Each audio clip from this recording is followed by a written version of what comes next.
Donc, comme vous avez pu voir, le numéro 17 est un numéro avec un peu de défi. Alors, j'aimerais ça le faire avec vous autres, puis j'aimerais ça que vous ayez plus que seulement la solution, mais bien une démarche qui est complète.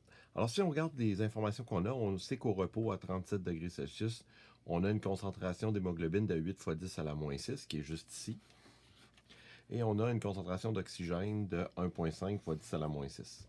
On connaît aussi la vitesse de formation de l'hémoglobine qui est de 2,5 fois 10 à la moins 5. Alors, première question, on vous demande déterminer la concentration de dioxygène dans le sang pour que la vitesse de formation de l'oxyhémoglobine soit suffisante à l'effort. Alors, première chose à faire, ça va être de trouver notre équation de notre vitesse. Alors, l'équation vous avez été donnée. Alors, la vitesse va être égale à la constante multipliée par la concentration de l'hémoglobine multipliée par la concentration du dioxygène aussi. Après ça, ce qu'il faut faire, c'est être capable d'aller trouver la constante. Alors, comme on veut chercher la constante, on va donc faire la vitesse est égale à la constante et on va diviser la vitesse par la concentration d'hémoglobine multipliée par la concentration de dioxygène. Ce qui fait qu'on va avoir à ce moment-là isolé notre constante. Après ça, ce qu'on va aller faire, c'est aller chercher dans le tableau les valeurs qu'on a. Donc, qu'est-ce qu'on va avoir? On a une vitesse de 2,5 fois 10 à la moins 5. On va diviser ça par la concentration d'hémoglobine qui est 8 fois 10 à la moins 6. Et on va multiplier ça par la concentration du dioxygène qui est 1,5 fois 10 à la moins 6. Et ça va nous donner la constante de cette vitesse-là. La constante va être égale à ce moment-là à 2,1 fois 10 à la 6. Maintenant qu'on a la constante, on peut aller voir qu'est-ce qui va se passer quand on va avoir un effort physique.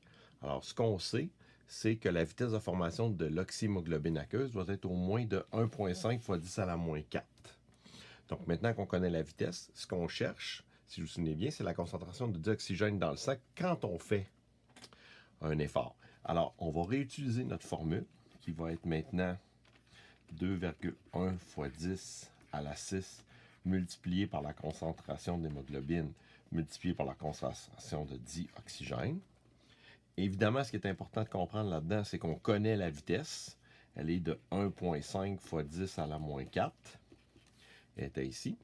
On sait que le K est de 2,1 fois 10 à la 6. On multiplie par la concentration d'hémoglobine. On nous dit que la concentration d'hémoglobine dans le problème demeure habituellement toujours constante. Donc, tout ce qu'on a à faire, c'est de multiplier par 8 fois 10 à la moins 6, puis de multiplier ça par la concentration du dioxygène, c'est-à-dire notre X qu'on cherche.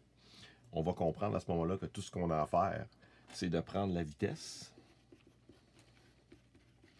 de la diviser par le K, multiplié par 8 fois 10 à la moins 6.